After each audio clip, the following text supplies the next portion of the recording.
39 km dans la campagne lorraine avec une chute et des montées de la mort qui tue.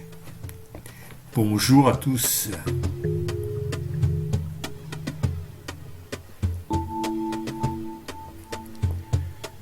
Elle est belle cette campagne. Allez, c'est parti avec le Komoda de chez Sirucher.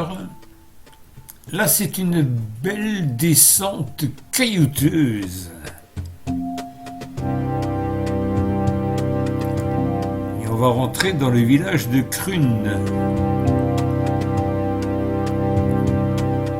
On fera un bref passage.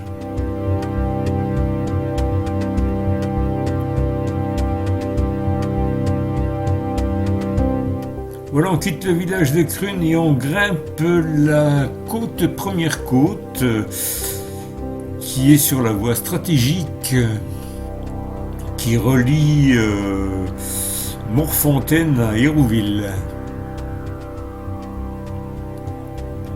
Voie stratégique qui a servi pendant la guerre 39-45, puisqu'il y avait des camps à Hérouville et à Morfontaine, des camps de soldats. Et dans le milieu du bois, il y a le fort de Bréhin avec l'entrée des hommes et l'entrée des munitions.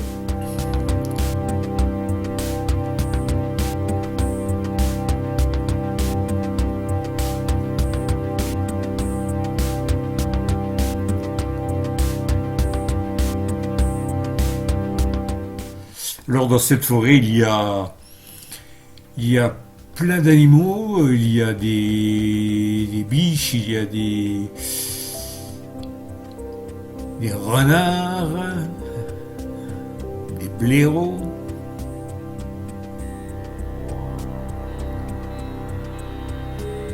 Il faut y aller le matin, tout le matin, et toujours à la sortie d'un virage, il y a une bestiole.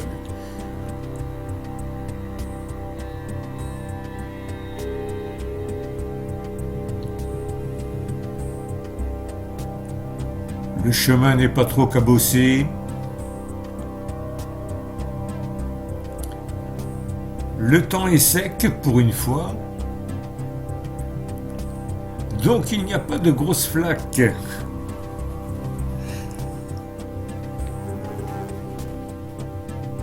Vitesse tranquille, hein, c'est une balade, ce n'est pas une course.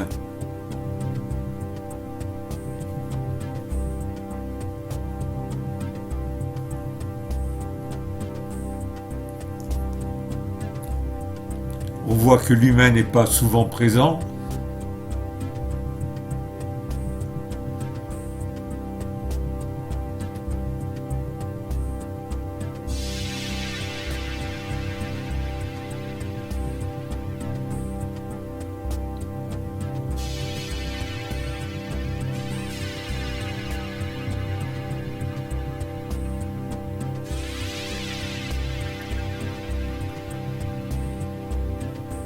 Une vitesse de 17 km/h, ouais, par là, tranquille.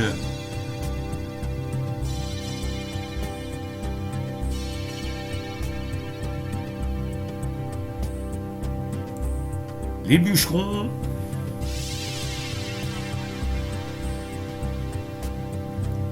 Bon, le pneu arrière du Komoda, il est usé quand même à 60%. Mais ça permet de bien accrocher quand même. Ce sont des Shaoyang. Ça, c'est la deuxième partie, direction Morfontaine.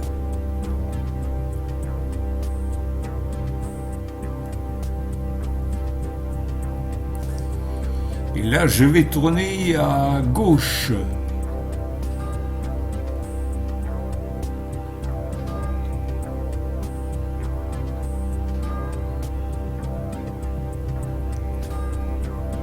Dans un chemin de traverse.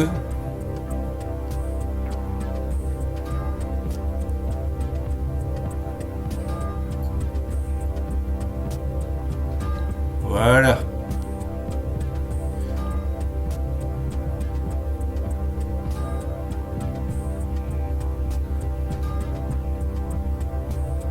Ah non, non, non, non, non, non, je me suis trompé. C'est l'autre parcours. Là, nous allons direction Morfontaine. Oh, un peu de pouillasse, hein. Rien de méchant. Belle petite montée.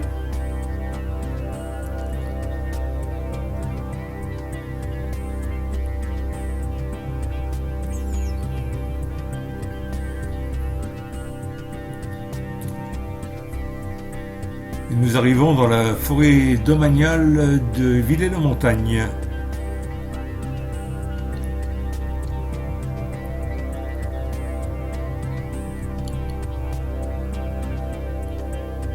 Ah, le paysage est magnifique de ce côté-là parce que il y a une grosse colline d'un côté et des sapins de l'autre.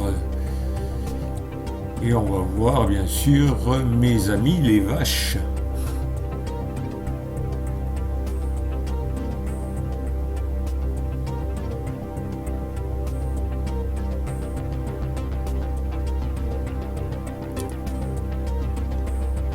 La route descend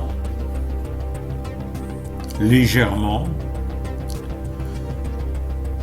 ce qui permet à la limite de couper la vitesse, hein, d'être à zéro et puis de pédaler tranquillement.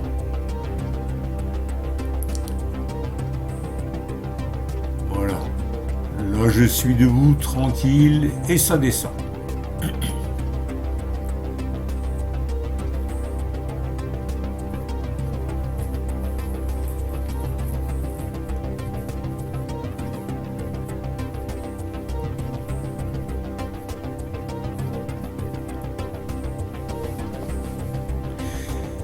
Bien qu'il soit confortable, ce Sirucher Comoda, des fois ça fait du bien quand même aux fesses de se relever.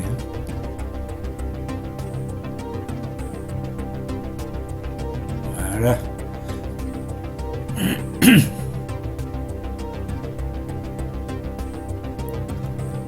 Les sapins au fond, on se croirait vraiment en montagne. Dans la petite montagne. Et mes amis les vaches.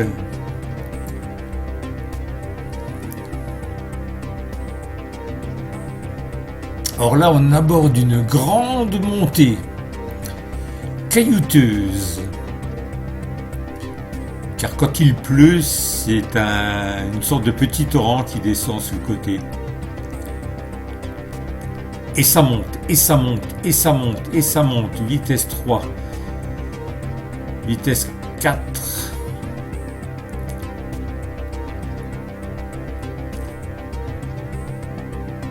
Et ça monte toujours, et ça remue. Ça monte, ça monte. Allez, vitesse 5, soyons fous.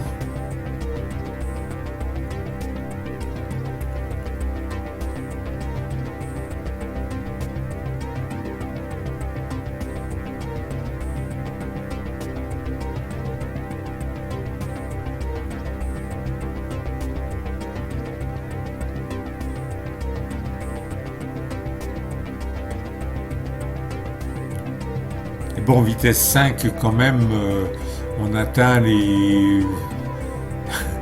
Je crois qu'on doit atteindre les 23-24 km/h, mais bon, on dira oui c'est lent, non, non. Vu la configuration du terrain, vous voyez, ça remue et puis on est quand même assez secoué.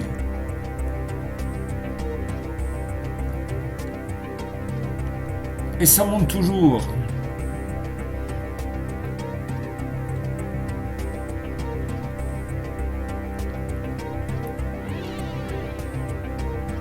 On arrive au sommet. Bon, il va falloir un peu se calmer quand même, à réduire un peu la vitesse, hein, tranquille.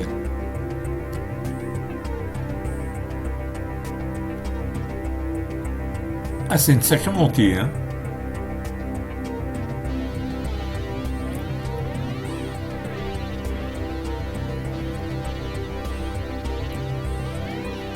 Je crois qu'il y a petit arrêt, voilà, un petit arrêt sur la campagne.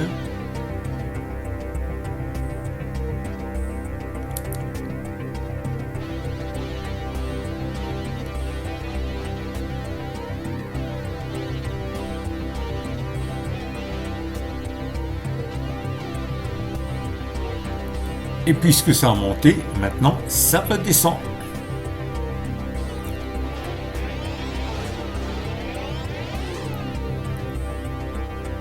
Vous voyez l'état de la route, hein, l'état du chemin plutôt.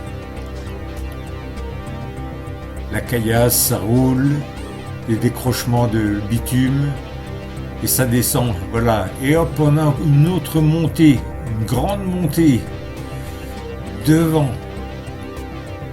Voilà. Bon là, il faut pas hésiter à mettre la cinquième. Enfin, puissance 5, pardon.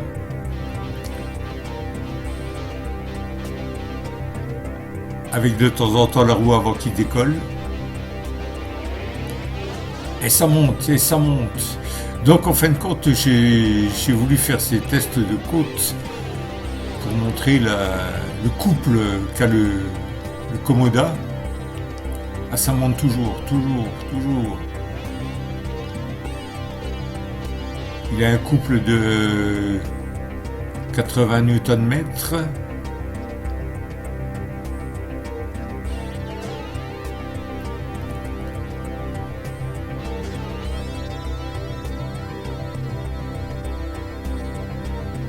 C'est là que j'ai rencontré une biche, mais j'ai pas réussi à la filmer.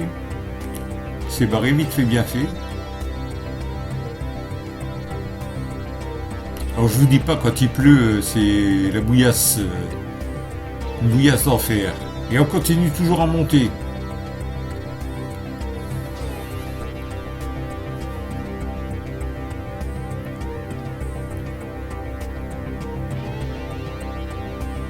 Et des ornières un peu casse-gueule.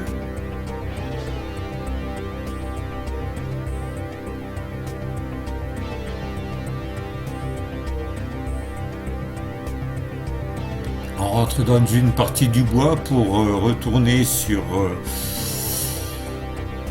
une autre portion qui va bien descendre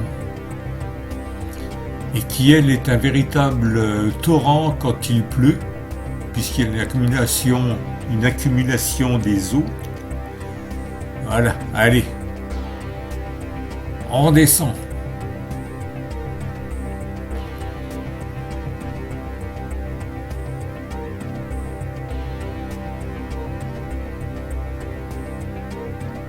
C'est caillouteux, avec des pierres qui roulent. Il faut faire attention.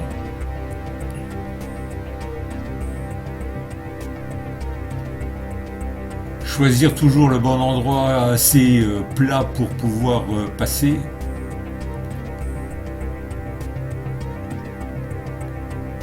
Et ça descend toujours. Alors, je ne sais pas, il doit y avoir à peu près 2,5 km de descente.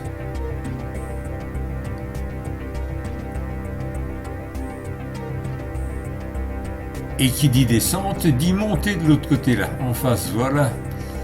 Et on remonte. Ah, c'est vallonné.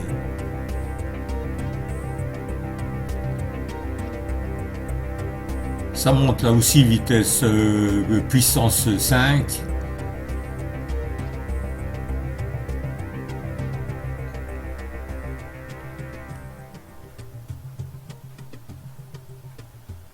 Et on arrive sur une petite portion de route. Oh, il y a quoi? Il y a 300 mètres de route à faire. Hein. Et hop, on se dirige vers les éoliennes. Et là, je suis en train de faire l'inverse d'un parcours que j'ai l'habitude de faire.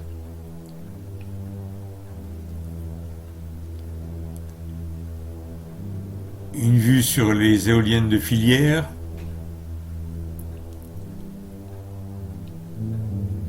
Et donc je vais prendre,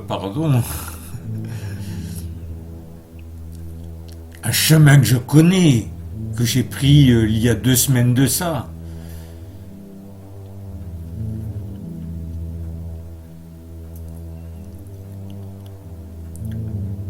Mais je trouve bizarre quand même que l'herbe ait poussé autant que ça.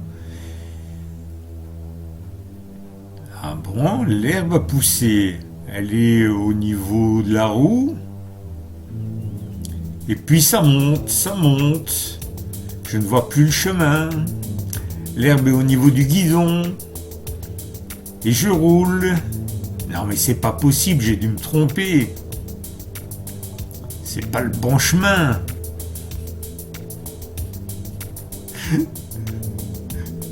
L'herbe est haute, c'est terrible.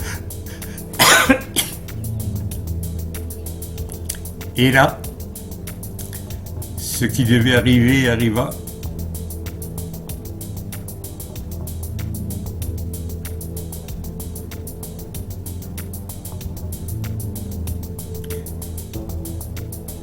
Faut être un peu malade là, quand même.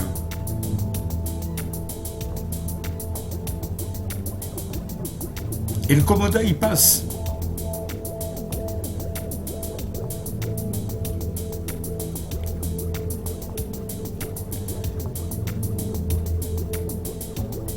Des cultures d'un côté, des cultures de l'autre, et au milieu le chemin. Enfin, ce que j'imagine.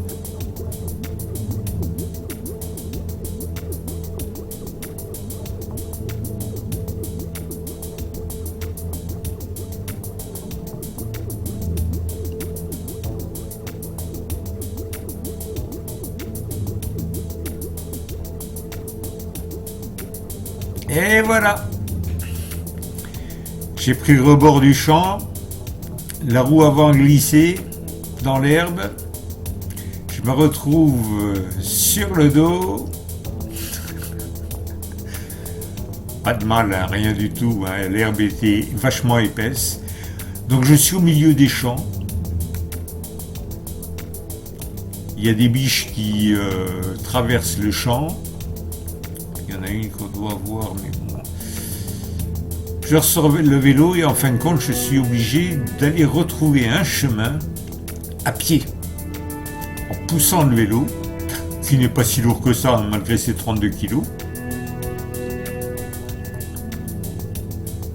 Et j'arrive à retrouver au bout d'une demi-heure le chemin habituel, donc je m'étais trompé de direction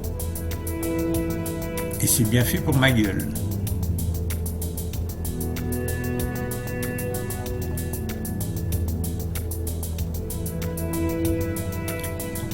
Une autre montée.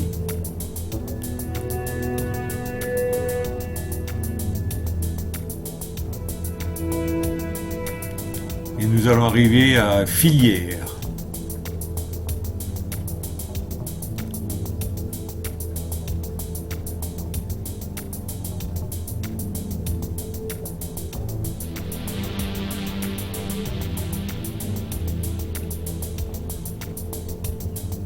Un peu de plat.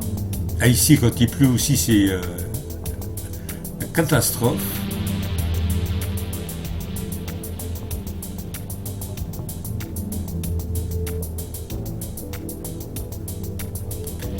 Voilà Filière, petit village lorrain.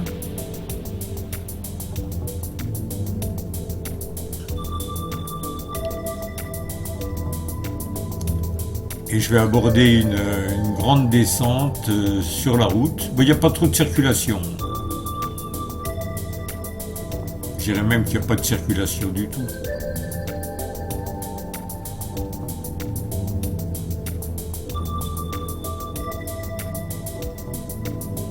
Je me méfie des automobilistes qui eux ne font pas attention aux cyclistes. Voilà, en bas de la côte, à gauche, le chemin qui longe la station d'épuration. Ah, c'est de l'herbe, hein.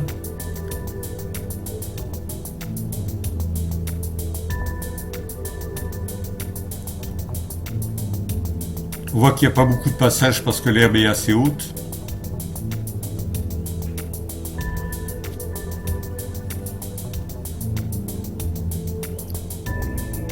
Sur la droite, il y a la Crune qui passe, c'est une petite rivière. en contrebas.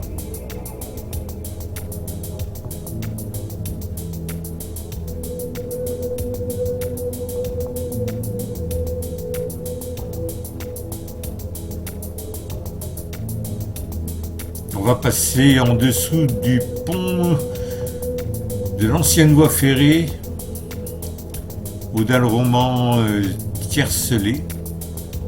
Un pont qui a été fait selon le type de construction de Gustave Eiffel.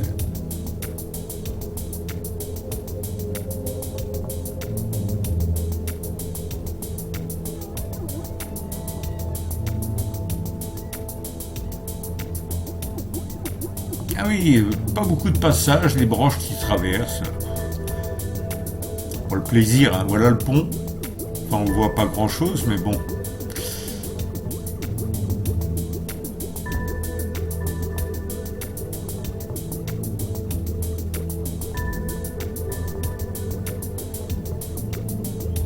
Voilà, on sort les bois. Et maintenant, il y a une grande côte à monter, longue.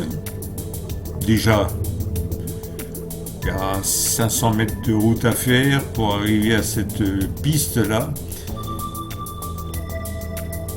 qui mène à l'aérodrome d'Hérouville. Ah, ça monte toujours. Ça monte.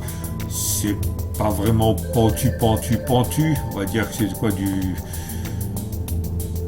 20%. Même pas, non. 7-8%. Le chemin a été refait.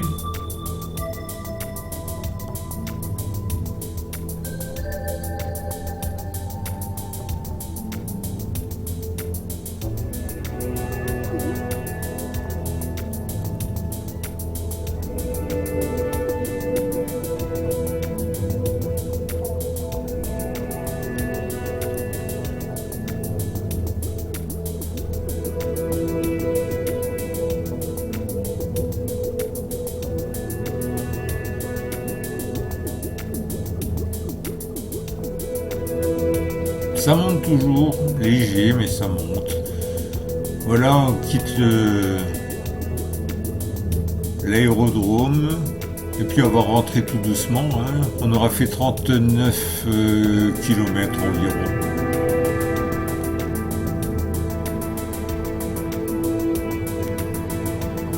On rejoint la route stratégique.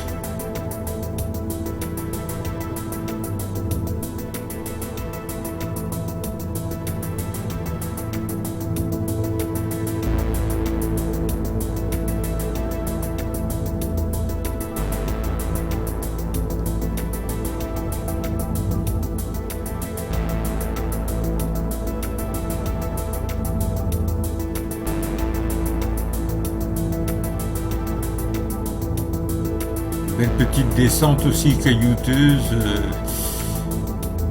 pour arriver au village d'Hérouville.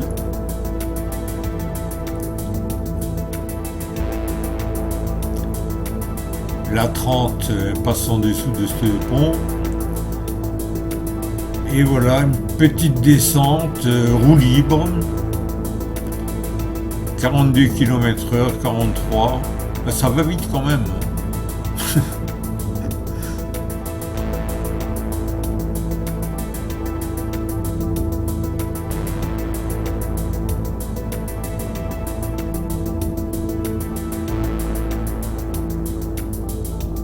Là, il faut faire attention aux automobilistes.